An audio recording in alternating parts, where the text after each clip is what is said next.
Welcome again to another episode of Real Talk 10-12 with Coach Jeff. Coach Kenny. And we are here in championship week. Ooh. Yeah. Yes, sir. It's going down. We have arrived. We have arrived at the big game, week of the big game.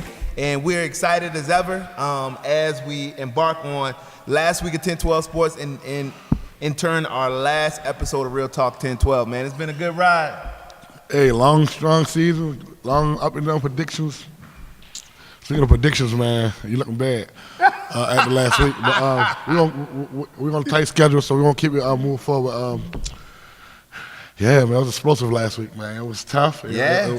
People came to play, especially the ones that end up playing 2 games. They stood it out strong, and I hats off to them, man.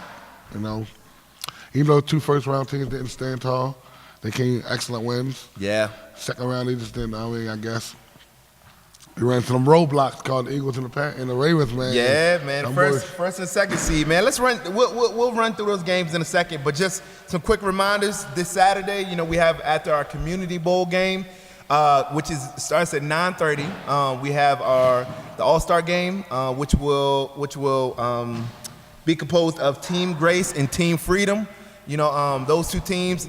2 hot-looking teams. It's going to be a battle for the All-Star game, and then the last game of the evening will be our alumni game, where the alumni will face the seniors. Yeah. Our 18-year-olds will face the alumni. I can't wait to see that one because a lot of young dudes that had a good season last year just only had a chance to have that 1 year. Yeah. I still know that once they still got it. On this off season they didn't play in 10-12. So yeah, our All-Star now, our seniors this year will be up for the challenge. So be ready, alumni. Yeah, man. So I'm looking forward to that and seeing some guys come back. We also have one of our alumni coaches that'll be coming back. I'm not gonna spoil it, tell you who that is, but it should be an exciting day overall. And then other announcements. We have our banquet that's coming up next Tuesday that will feature our skills challenge. That will be at 6 o'clock on Augusta Fail Savage on their football field.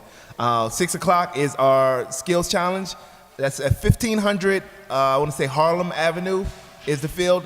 And then we'll have our banquet shortly thereafter at 7 o'clock at Metropolitan United Methodist Church. So without further ado, we're going to do a quick recap of these games. And here's how we're going to recap it. We all know who, our first and second seed, the Ravens and the Eagles, came out on top and we'll be playing for this year's Community Bowl.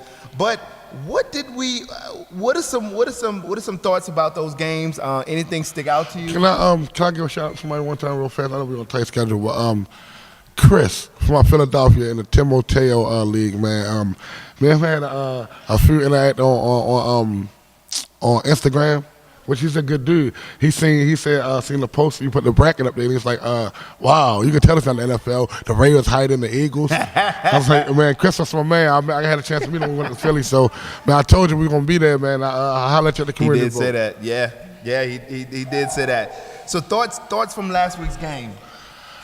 First game, man, I ain't gonna lie, I caught the end of it, but as I came on, man, the Seahawks were just flying past the Falcons, man. They were just they had their way. Like the Falcons didn't come act like they was prepared. So far as I seen, they weren't ready for that outstanding wide receiver core that Seahawks had to offer, and the defense. And Starr, to me, that's the first time I really got to see him really move and do his thing. But he really looked good, man. He came out flying. He had no receivers running their routes, getting the ball to him, and the defense couldn't do nothing on the Falcons end because they were too confused. Yeah. They had too many weapons. Which we anticipated, via our predictions. And shout out to Coach Keyway and the Falcons, which played a great year. This being their first year in the league, they came out with, I believe, 1 win, which is better than no wins. But they're going to come back next year, I think, stronger than ever. So I look forward to seeing that. Man. Fast forward on to the Seahawks' second game, in which they played the second seed Eagles team. And that was a pretty convincing win by the Eagles. Yes. What were the key factors that you saw in the game? And consistency. They didn't keep up. The Seahawks didn't keep up the same momentum they had when they played the Falcons. Yeah, they lacked when it came to the Eagles. Like it's almost they knew that the Eagles can beat them already. Yeah. Which we all know and sat down and know that the Seahawks is a better team than that. They're an excellent team, to be honest. I've been rooting for them all season after my Ravens, but The Eagles, like I said, like when they beat us the previous week, they came to play. Yeah. They showed that they was a team to beat. And you got to give hats off to Coach Sean and Dave and that whole Eagles organization, the twins, the KJ, the brothers, everybody that's on the Eagles, Sean. Like they came to play. They did. And they came to set the tone. That's what they did from the beginning of the game. As I watched, I didn't even turn my head the whole minute because I knew that one of them two was going to be my opponent in the Community Bowl.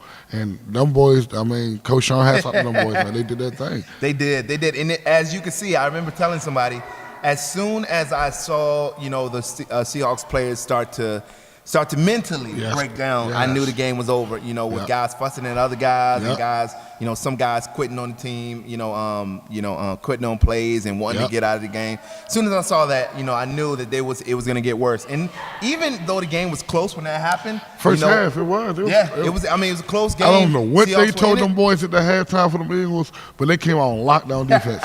Because, like, honestly, it was no more catching. If I'm not mistaken, score 33-13. Yeah.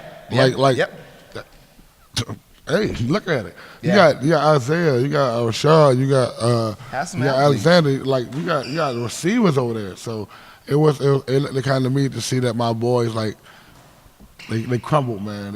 And I ain't never seen like that all season. This is one time I can say in the season they looked confused. They didn't know what to do. Yeah. I only can say that. And I got big love to Ham and all of the whole Seahawks, but this is the one time I can say they was confused. I don't know if it's fatigue or whatever, but they looked confused out there in that second half of the game. And that's what helped the Eagles like run the momentum on all the way up. So yeah, definitely. And so shout out to they have a lot of seniors on that team who will be graduating from the program. So shout out to you guys, especially you guys who played both years. It's been a pleasure having you guys. Yes, so fast forward on to we had the Panthers who, come second game, gave you guys a run for your money. But the first game, they had a tough battle against the Bengals. And I'm going to say, I believe you maybe predicted the Panthers to take that one. I did not, though. Yes. But I think shout out to the Panthers, the poise that they had that whole game against the Bengals, and really playing the game that they needed to play was huge. And so I think they had just enough players, seven players, and then to go on and win from winning that game to going on to. No, actually, first game they had about eight. They had 8. Okay. 2 people, 9 players. I watched second game when they played us. Actually, they only had 7 players. So I gave big props to them for that. At the beginning of the game, I said, "Yo, I ain't gonna lie to y'all." At the end of the game, too, I said, "Yo, y'all supposed to lose this, man. Y'all played a good game because y'all played 100 minutes. You gotta look at it honestly. They played 100 minutes, so they was tired. 7 people can't switch. And that's just how the game went. Like you gotta be there for your boys. You gotta. It's playoffs. Like, the ship is on the line. Like the Community Bowl, you got to be there for your team. And they fought hard. Everything they did over there, I give the coach down there. Coach Avon, I ain't never seen Coach Avon sweat that hard all season long. Honestly, man. Like Coach Avon was sweating out. He kept them boys together, man. And for the first game, to me, they sped past the Bengals. I told you that also. Like the Bengals. They like the fact they yet to find their identity. I guess next year they come back stronger. Hope Thomas get better because he took a terrible injury. He recovered pretty good. Walked around the field, got a couple handshakes. Hope he come back stronger. But like the Panthers that first game against the Bengals just like ran through them. It looked like it was tough, but at the second half, once again, the Panthers showed that speed. Them young small receivers, he was going to get Trey, Roach started getting involved. I gotta give it to Tonto. He doing his thing. You gotta give it to them boys. When it came to them Ravens, like the number 1 defense, when times got hard and they need that 2-point conversion, they didn't know what to do. They were too busy arcing. It cost the incomplete pass all the way out of the play and cost them the game. And we saw that, which was a phenomenal game. It was a pleasure to be there for that game. And you saw kind of 2 ends of spectrums where you had this Ravens team who could jump out of this world. And it's pretty easy for you guys to throw that ball up and let your athletes go up and get it, your big receivers, to this Panthers team that was quick as all get out, and so I think they caught on late in terms of them, speed. Because that was their advantage, and we said at the beginning, you guys caught on pretty early with just knowing you guys could jump over these guys, and you just had to lay that ball up in the air and look for your receivers to get it. And so the Panthers, though, it took them till late first half, almost the second half, until they really started using that speed, and that's when they kind of made that comeback. And then to the end, where the game actually came to a 2-point conversion. That was it. And they couldn't get it done, and so shout out to the Ravens who came out that game, and won and finished it out. and will be playing in this year's Community Bowl. Yeah, because last year we was kind of salty. I can't lie. It wasn't even the Community Bowl that we lost in last year. It was actually the playoffs that we was bumped out on last year. And you know, the Ravens have never lost a first round playoffs, even in real football. So we showed that camaraderie together, and I'm glad that we still talked at the end of the game. Shout out to Rashad, Lamar, Chris, everybody, Irvin, Dorian, Chris, my whole team. And even though, like, you know, come this game, championship game, Coach Kelly gonna be like out of town. So with this, I have like shout out my neighborhood, like where I'm from. There's so many young brothers in my neighborhood where I'm coming from. Like step up one, like can I go up there coach a team for you? Is to show the support that now 10, 12 was having come along with us. So shout out to everybody in my neighborhood where we at now. Like that's just like one to step up to help coach a team. Shout out to Coach Pastor Joe, because that's huge. Yeah, that's like huge. that's real. Like I like to have brothers in the neighborhood want to stop do what they do and like come follow these brothers walk down Pennsylvania Avenue. Because every day, every game we walk through there, like just like the show, like man, we come to play hard. Yeah, it's a tough city. And like shout out to everybody in my neighborhood that's trying to help them boys Saturday, and I appreciate that a lot. Yeah. A lot of people don't get that, but I do. But and come this game, like man, it's gonna be tough. Yeah, man. What do you think for your Ravens to pull this game out? You know, and again, you guys split that. You guys split those matchup 1-1 during the regular season. What do you think your Ravens will have to do to be able to come out on this and beat this Eagles squad? Focus. Yeah. Focus and not crumble. We gotta learn how to. We have a tendency of crumbling in the second half. We apply the pressure hard first half. We get up 3, 4, 2, 3 touchdowns, and we get comfortable. And we let this team like kind of like sneak back in. Then when it becomes a tough game, in the late minutes of the game, when we could have just buried the hatchet at the beginning. So for me, we definitely know our identity. We know what we want to do. We know how we want to attack. With them, is being those. I'm not gonna be there because I'm a big part of our team. We glue together, so right. And it's been 2 years we've been doing it together, so that's a big step for them. But I have a lot of faith in Pastor Joe and everybody that's going to be there to support them, for them to hold the fort down, come through this tough game. It's not going to be an easy one for us because, like I said, we both own 30-plus wins against each other. We both two tough teams. We both had great quarterbacks and great wide receivers. It's just that who wanted the most. And I think we prepared like these last 4 days, man, and work hard and study more than we ever have in our last 2 years because we deserve this one. We want this bad. And for us to come out and win, we got to just be focused. That's our whole thing. We got to stick to our game plan. Don't fall off track. Don't argue amongst each other on the field. Don't do none of that. Just know your positions. And so hopefully I'm going to be talking to Joe from live, watching the game. Checking out. Yeah, that'll be cool, man. And it'll be a hard-fought game again. The Eagles, to come to play. It's begin a certain rivalry amongst the teams that they just wanna they wanna get that victory. And it's gonna be a hard-fought game, and we'll see which Eagles teams show up. They when they've been fully staffed and had all of their guys, they have been a force to be reckoned with, and so all of the guys are expected to be there. But again, same keys that I had in week 6, I have now. Will the Eagles be able to get to find success with the deep ball? Will they be able to find success with the deep ball, which again, no team has been able to do against you guys for the most part. And will you guys be able to find, be able to dink and dunk the ball down the field on this Eagles team and wear them down? Because I think you guys have guys that can, multiple guys, all of you guys, can catch really well, can jump for the ball, and so, it is going to be a shootout. It's going to be a shootout. And honestly, it is. Because, like I said, I don't take nothing away from Larry. Larry has, since he came amongst some Eagles, he has changed their whole identity. I get it to him. But also, we do have the leading quarterback in 10-12 sports. As in Tay-Tay. Yes, and sir. We fall off him, but I had the utmost confidence in him. If not, I want to put him as starting quarterback. But I believe in Tay-Tay. I believe, our captain, Chris and Lamar, going to hold them boys down, man. They're going to get us what we deserve. Because we worked hard all season for it. We had one of the best seasons ever in our 2-year run. So, I think for us, we just got to pressure defense. Defense wins championships. That's my motto. That's what happens. Defense wins championships. No deep balls, and we win a championship. We hold them in that pace, we win a championship. We keep them at our pace of the game, we win a championship. So, that's all over us. Defense wins championship. Offense going to show. We know we got it on offense. It's just defense need to hold us down.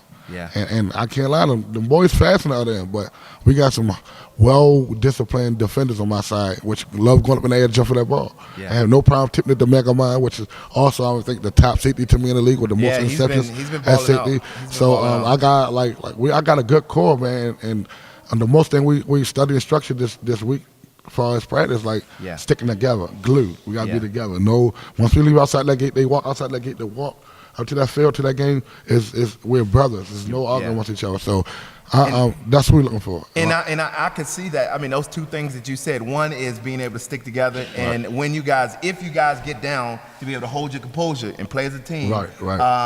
Because that week 6 matchup was a slow unraveling afterwards. And then second thing is to be able to play at you guys' pace. The Eagles team are going to throw bombs. They're going to run. They're going to score quickly. That's their nature of the game. But if you guys don't try to mimic that, but play your game, that's your short pass, and then up top, whatever plays you guys have, that will be key in you guys coming out victorious. That's my whole and thing. Playing at your tempo, playing at your pace, and not trying to mimic, what the Eagles offense is doing. That'll be key for you guys. That's it, definitely. And we just gotta stop that game plan. Coach on them got because I know they working hard against us just as much as we doing for them. Yeah. So this has been our third meet up this season, and this one's for the big dance. Yeah, so, man. Round 3. Yeah, so this is for us, man. I know my boys. I got faith in my boys because, once again, I always said it all season long.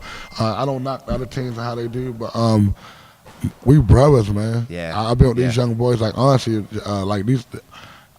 It's real love for these young brothers, and I appreciate everything they do every Saturday. There's so much in the city that kids will be doing differently, run around. There's so much corruption now, and they come out every Saturday, every morning, and walk up there and play football. And get it done. And I appreciate them. Yes, That's why we deserve this. And we just a brother. I'm the big brother of the circle. We all brothers, and that's how it is when you come inside our community, inside that gate. We all one big family. No, we're not baby blood, but when we walk out there, that's how it is. And I respect that. That's how I know that's going to be the key to our championship. And we want to, and just speaking on that vein, as my encouragement is just to keep it up for this last week. Let's finish out with a bang.